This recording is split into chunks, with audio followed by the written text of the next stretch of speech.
नमस्कार।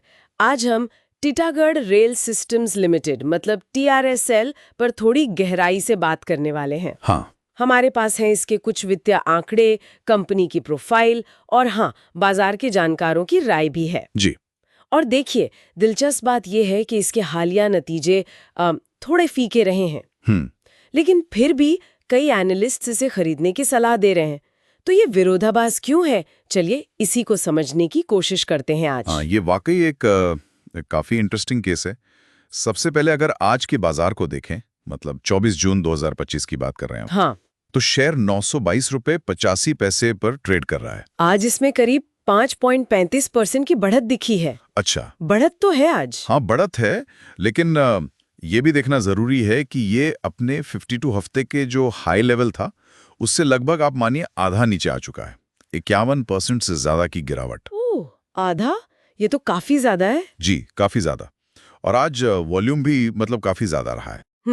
तो ये आज की तेजी और वो पिछली भारी गिरावट दोनों ही मतलब ध्यान खींच रहे हैं। बिल्कुल। और जैसा आपने कहा वो विरोधाभास वाली बात, इसे महंगा परफॉर्मर कहा जा रहा है, एक्सपेंसिव परफॉर्मर। हाँ हाँ। इसका मतलब क्या हुआ? मतलब महंगा है अभी के हिसाब से। हाँ, मतलब मौजूदा कमाई के लिहाज से शायद महंगा लग रहा हो, लेकिन परफॉर्मेंस की उम्मीदें हैं। पर देखिए, इसका जो वैल्यूएशन स्कोर है वो भी सिर्फ 28.7 है 100 में से। अच्छा, वो तो कम है। हाँ, कम माना जाएगा। मार्केट कैप देखिए, करीब 12,428 करोड़ रुपए है, जो इंडस्ट्री के औसत से कम है। ठीक है। लेकिन जो पीई अनुपात है, प्राइस टू अर्निंग्स रेशियो, वो 45.2 है। 45? जी, 45.2। और ये इंडस्ट्री के औसत से काफी ज्यादा है। ओह, तो ये तो साफ है कि बाजार इसे अभी महंगा मान रहा है। बिल्कुल, वैल्यूएशन के लिहाज से तो महंगा है। अच्छा, तो ये कंपनी करती क्या है असल में? इसकी शुरुआत तो शायद टीटागढ़ वैगन्स नाम से हुई थी। हाँ, 1997 में, और 2023 में नाम बदलकर टीटागढ़ रेल सिस्टम्स हो गया। अच्छा। ये मालगाड़ी के डिब्बे बनाते हैं, पैसेंजर कोच बनाते हैं, मेट्रो ट्रेन के कोच बनाते हैं। और यहाँ तक कि ये अकेली प्राइवेट कंपनी है जो रक्षा मंत्रालय के लिए बेली ब्रिज बनाती है। अरे वाह, ये तो काफी अलग है। जी। और शिप बिल्डिंग में भी अब ये हाथ आजमा रहे हैं। तो काम तो काफी फैला हुआ है, इसमें कोई शक नहीं। हाँ, प्रोफाइल तो मजबूत लग रहा है, डाइवर्सिफाइड है, लेकिन असली कहानी तो फिर कमाई के आंकड़ों में होती है ना? बिल्कुल बिल्कुल। तो अगर हम हालिया तिमाही देखें, मार्च 2025 वाली, हाँ। तो इनका राजस्व रेवेन्यू हाँ। रहा 1033 करोड़ रुपए, ठीक है। जो पिछले साल की इसी तिमाही के तुलना में 3.2% कम है। ओह, कम है। हाँ, कम है। और इसी तरह जो नेट प्रॉफिट है, शुद्ध मुनाफा, वो 78 करोड़ रहा।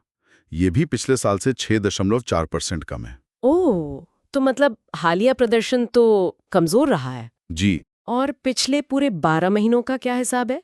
TTM जिसे कहते हैं। वहां भी तस्वीर बहुत गुलाबी नहीं है। पिछले 12 महीनों में राजस्व वृद्धि मतलब रेवेन्यू ग्रोथ सिर्फ 0.4% रही है। सिर्फ 0.4%? हाँ, और नेट प्रॉफिट ग्रोथ तो असल में नेगेटिव रही है, -3.9%। माइनस में? जी, -3.9%। तो हाल के प्रदर्शन को लेकर हाँ, चिंताएं तो हैं। तो यहीं पर वो विरोधाभास और ज्यादा गहरा हो जाता है ना? बिल्कुल। एक तरफ ये थोड़े कमजोर आंकड़े, महंगा वैल्यूएशन, और दूसरी तरफ जैसा हमारे स्रोत बता रहे हैं, 7 एनालिस्ट की आम राय है स्ट्रॉन्ग बाय, मतलब मजबूती से खरीदने की सलाह। हाँ, ये कैसे हो सकता है? यही तो सबसे बड़ा सवाल है।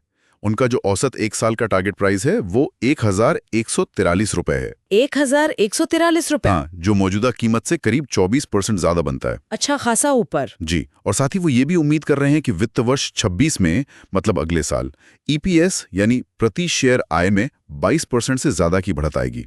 22.1%। 22% की ग्रोथ की उम्मीद। हाँ, अगले साल।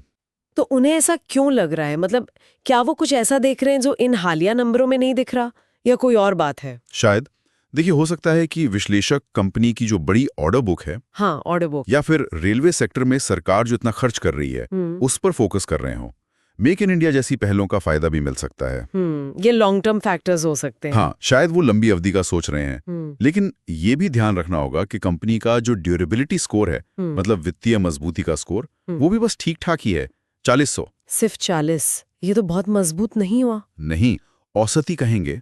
और एक और बात, पिछली तिमाही में जो बड़े संस्थागत निवेशक हैं, FIIs और DIIs, उन्होंने अपनी हिस्सेदारी घटाई है, करीब 3.65% कम की है। ओह, उन्होंने माल बेचा है? हाँ, ऐसा लगता है।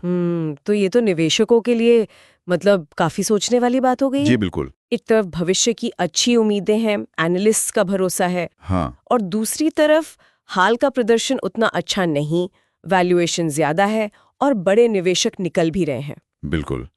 ये एक आप कह सकते हैं जटिल तस्वीर पेश करता है। सिर्फ हाल के नतीजों को देखकर या सिर्फ भविष्य के अनुमानों को देखकर फैसला करना सही नहीं होगा। सही बात है। दोनों पहलुओं को तोलना बहुत जरूरी है। इंफ्रास्ट्रक्चर सेक्टर पर जो लोग नजर रखते हैं उनके लिए ये एक अच्छी केस स्टडी है। तो अगर हम इसको समेटें तो टीटागढ़ रेल सिस्टम्स रेल और इंफ्रा सेक्टर की एक अहम कंपनी है। जी, शेयर में हाल में काफी उतार चढ़ाव रहा है।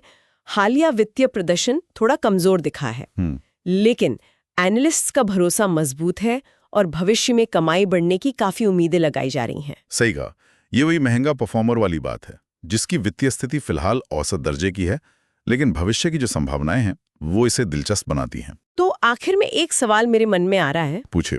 कि रेलवे इंफ्रास्ट्रक्चर और मेक इन इंडिया पर सरकार का इतना जोर है, उसको देखते हुए ये कंपनी टीटागढ़ रेल सिस्टम्स अपनी मौजूदा वित्तीय चुनौतियों से, जैसे ये धीमी ग्रोथ है, औसत ड्यूरेबिलिटी स्कोर है, इनसे कैसे पार पा सकती हैं ताकि भविष्य के अवसरों का पूरा फायदा उठा सके। और हमें निवेशकों को इस बदलाव को ट्रैक करने के लिए किन संकेतों पर नजर रखनी चाहिए, ये शायद सोचने वाली बात है। हाँ, ये बहुत अहम सवाल है। ऑर्डर बुक की ग्रोथ, मार्जिन में सुधार, डेट लेवल, इन सब पर नजर रखनी होगी।